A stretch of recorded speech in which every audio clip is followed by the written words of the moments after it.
Assalamualaikum warahmatullahi wabarakatuh. Di sini kami dari kelompok 6 akan melanjutkan prosedur yang telah dilalui, yakni instalasi WEM, dan sekarang kami akan mempraktekkan bagaimana cara pengarsipan dalam IK Atom.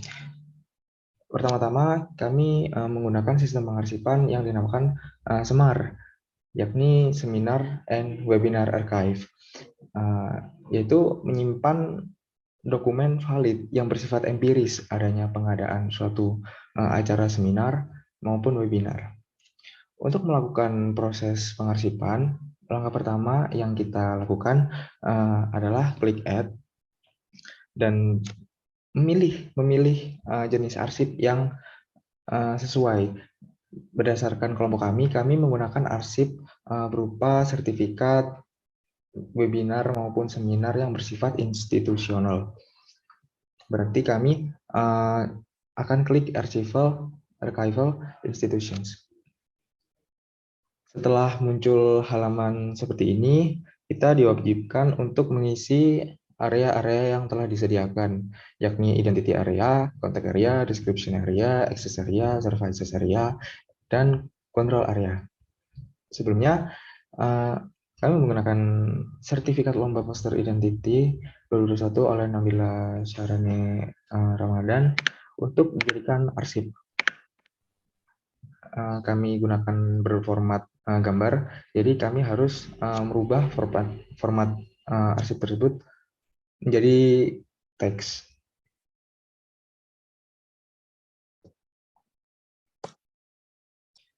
Convert.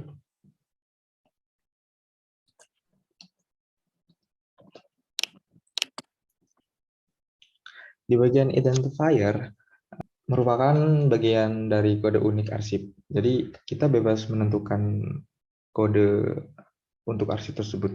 Misalnya saja kami menggunakan X0004.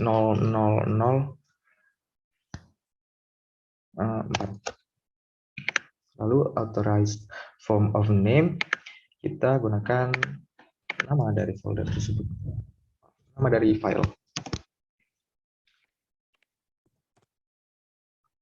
Untuk parallel other and type tidak wajib untuk diisi. Lalu contact area, yakni berisi main, physical location, and other details. Contact person, kita lihat di sini siapakah yang mengampu acara tersebut. Dapat dilihat acara tersebut diampu oleh Ketua Umum Permeis 2021. Maka kita isikan di bagian contact person.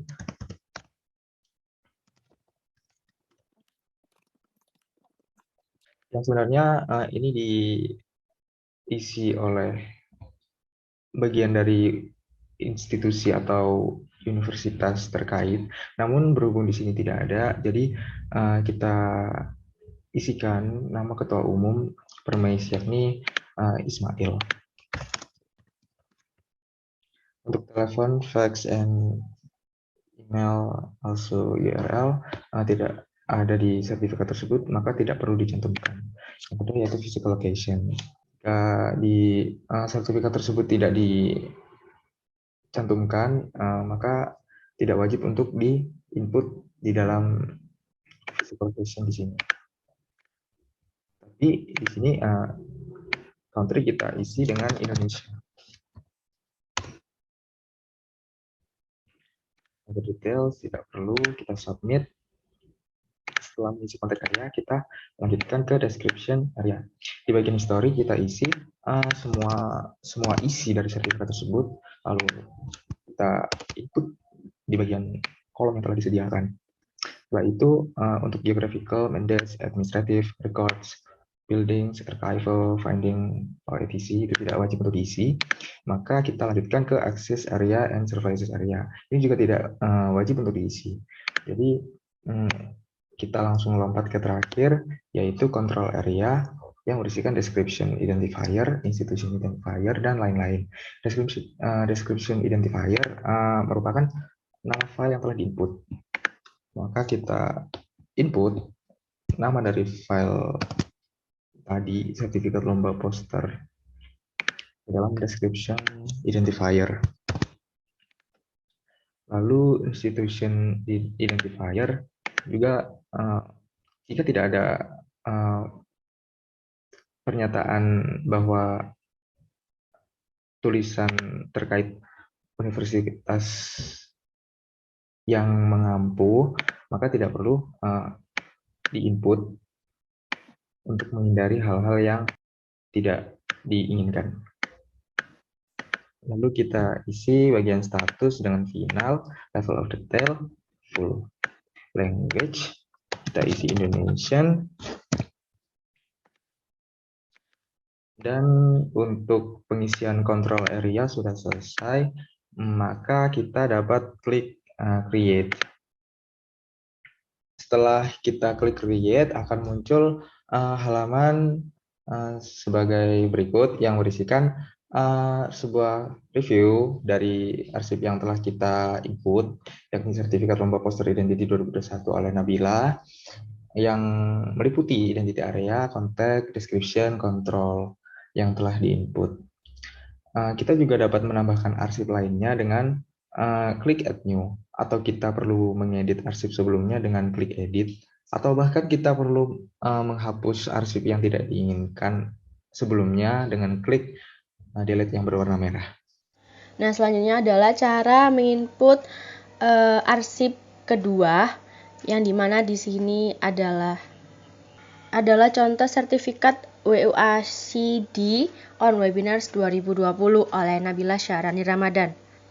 Yang pertama adalah kita mengkonvert file sertifikat tersebut menjadi bentuk file teks.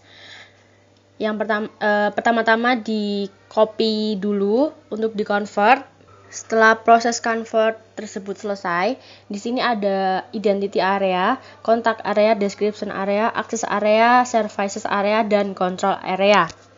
Sama seperti dengan yang sebelumnya, identifier diisi dengan kode unik dari arsip yang akan kita entrykan. Yang dimana di sini kita ambil contoh dengan kode X005. Lalu untuk bagian authorize, kita kopikan nama dari file tersebut dan ditempel di bagian authorize from the name. Lalu untuk yang bagian parallel from of name, other from of name, dan type itu tidak seberapa penting, jadi bisa kita lanjutkan ke step berikutnya. Selanjutnya kita ke bagian contact area. Di bagian ini nantinya akan muncul kolom main, physical location, dan other detail. Untuk yang bagian contact person bisa diisikan dengan nama atau pihak yang menjadi stakeholder di acara tersebut. Seperti dicontoh pada arsip kedua kita di sini, yaitu rektor. Lalu untuk bagian telepon, email, dan URL, apabila tidak tercantumkan di dalam sertifikat atau di file tersebut, tidak perlu dituliskan di bagian tersebut. Selanjutnya adalah bagian physical location. Di bagian region bisa kita tuliskan Jawa Timur, dan city-nya Surabaya, lalu untuk country-nya Indonesia. Setelah semuanya sudah terisi, kecuali postal code, latitude, dan longitude tidak perlu diisi. Selanjutnya bisa disubmit. Tahap selanjutnya adalah description area. Di bagian history bisa kita tempelkan hasil dari convert file sertifikat tadi. Setelah di copy bisa ditempelkan di bagian history. Lalu untuk bagian geographical mandates dan administrative dan record tidak perlu diisi, jadi bisa langsung kita lanjutkan ke step berikutnya. Selanjutnya kita langsung lompat ke control area, karena akses area dan services area juga tidak terlalu penting. Di control area ada kolom description identifier, yang dimana itu diisikan dengan nama file seperti tadi, di copy lalu ditempelkan di bagian tersebut. Lalu untuk institution identifier bisa diisikan di dalam sertifikat tersebut siapa yang menyelenggarakan. Dalam artian di sini yaitu Universitas Airlangga. Lalu untuk yang bagian status bisa diklik final, dan untuk Untuk level of detailnya bisa diisikan full. Dan untuk language-nya bisa diisikan English. Setelah semuanya terisi, bisa kita klik create. Setelah kita klik create tadi, akan muncul halaman review yang dimana review tersebut berisikan arsip yang sudah kita input di bagian sebelumnya. Lalu apabila mungkin ingin mengedit kembali, bisa diklik bagian edit, atau mungkin ingin menambahkan arsip lainnya, bisa diklik add new, dan apabila ingin menghapus arsip tersebut, bisa diklik delete. Baik, untuk menambahkan arsip selanjutnya, pertama-tama kita masuk ke dalam identity area. Ada berbagai macam area yang dapat diisi dalam halaman ini seperti halnya yang tertera dalam video ini. Lalu di langkah selanjutnya kita menggunakan sertifikat dari sertifikat kuliah tamu. Lalu kita select dari sertifikat tersebut dan lalu selanjutnya kita convert. Lalu selanjutnya kita kembali ke halaman awal dan masuk ke dalam identity area. Nah, untuk identifier sendiri merupakan kode unik yang kita buat sendiri. Dari sini kita masukkan kode unik X006. Lalu authorize sendiri sama dengan nama file. Di sini kita kopas dan kita masukkan ke dalam authorize. Nah, untuk selanjutnya seperti paralel, order, dan time tidak perlu atau tidak wajib diisi. Jadi kita bisa langsung saja lanjut mengisi contact area. Kita bisa klik bagian add new, lalu dari contact person sendiri bisa kita lihat dari pengampu sertifikat ini sendiri. Berdasarkan sertifikat sendiri, maka kontak person ini diisi dengan Ketua Departemen Ilmu Informasi dan Perpustakaan. Selanjutnya, untuk kolom telepon, fax, email, dan URL tidak perlu diisi karena tidak tertera dalam sertifikat. Lalu kita bisa masuk ke physical location dan kita sesuaikan dengan alamat dari Universitas Airlangga sendiri. Untuk region sendiri, kita pilih Jawa Timur, dan di kolom city kita tulis Surabaya. Untuk postal code sendiri tidak perlu diisi dan country diisi Indonesia. Selanjutnya di bagian order details tidak perlu diisi dan bisa kita langsung submit. Lalu kita lanjut untuk mengisi description area. History ini sendiri dimasukkan dari file yang sudah kita convert tadi. Bisa kita lakukan dengan langsung mengcopy dan paste. Untuk kolom-kolom lain selain history tidak perlu diisi karena tidak wajib. Nah, untuk service dan akses area tidak perlu diisi, lalu langsung loncat ke control area. Untuk description identifier diisi sesuai dengan nama sertifikat. Untuk yang lain-lainnya tidak perlu diisi. Lalu di bagian status kita isi final dan di bagian level kita isi full.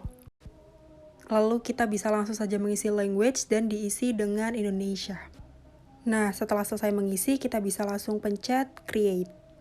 Setelah diklik create, maka akan muncul halaman ini. Nah, halaman ini sendiri merupakan hasil dari input arsip yang telah kita lakukan tadi. Nah, sertifikat ini sendiri merupakan sertifikat kuliah tamu yang meliputi hal-hal di bawah ini. Selanjutnya, jika ada yang ingin diedit, bisa diklik edit. Lalu jika ingin dihapus, bisa klik delete. Dan ketika ingin membuat baru, bisa klik add new. Nah, seperti itu cara menginput dokumen untuk dijadikan sebuah arsip. Lalu, bagaimana sih cara melihat arsip-arsip yang sudah diinput? Kita ke browse, letaknya di archival institutions, sesuai dengan jenis arsip kelompok kami. Dan setelah itu, laman akan menampilkan arsip-arsip yang telah diinput. Arsip tersebut berupa dokumen sertifikat, terkait sertifikat seminar dan webinar yang telah dimasukkan oleh pengarsip. Kelompok kami menggunakan atau mengentry 6 arsip, 6 dokumen dengan masing-masing orang 2 dokumen. Sekian praktek pengarsipan yang kami lakukan. Mohon maaf apabila ada kesalahan kata. Wassalamualaikum warahmatullahi wabarakatuh.